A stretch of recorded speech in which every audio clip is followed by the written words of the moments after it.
So many of our students, for example, in the No Pants coaching program, they maybe have some skills-ish, but through the process of actually working with clients is how you refine your products and your services.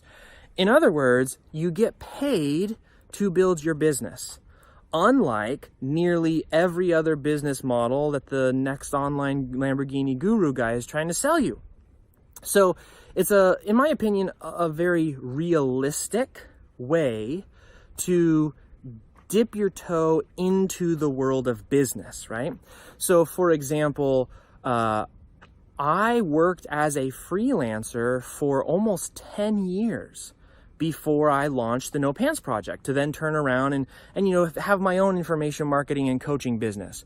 And for those 10 years, I got paid at first, not a ton, but then eventually $10,000 a month, $20,000 a month, until my highest month, which was about $40,000. And I did that for a couple months in a row, and I was like, well, that's too much. It was a little too much work.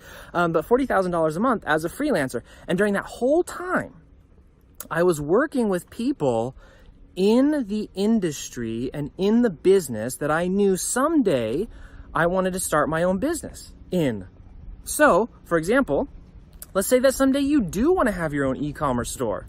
Well, you could right now go start your own store and learn it the hard way and spend the money on the ads and do all these different things. And that's fine. There's nothing wrong with that. It's just a very high risk model. It's not going to work that quickly. You are going to lose money at first. Everybody does when they do those kinds of business things. You're going to buy product after product after product because they're going to keep promising you all these things. And then eventually you're going to figure it out. Could be months, could be years down the road. That's how a lot of people do it. And that's fine. There's nothing wrong with that. That's how some people's journeys are.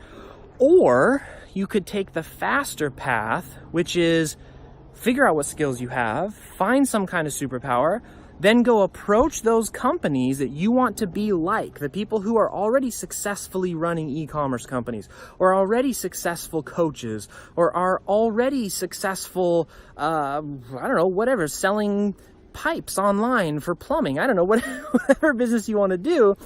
As a freelancer, you can get paid not only to develop your skill, but to learn their business. Because if you follow our methodology, one of the things that we say is that for everybody that you work with, the best way to turn it into like a retainer or a long-term or to get paid more is to keep asking, what else can I do? How else can I help you? And that's exactly what I did. 10 years ago, I was just writing emails for people, and it eventually evolved to the point where I was starting to become director of marketing, sitting at the table with the higher ups and the C-suite level and all that kind of stuff, having meetings in and flown around and all that kind of good stuff. It started with, let me do this simple thing, and it eventually grew into, now I know the whole entire business. So when I started my coaching business, right, after 10 years of working in other people's coaching businesses, when I finally launched my first products, it was like really, really fast. So we went from basically zero to about $60,000 a month within 6 weeks, which is really, really like, that's where we were setting records basically. But it was because I cheated. I cheated in the fact that for 10 years, somebody had paid me to learn how to do that.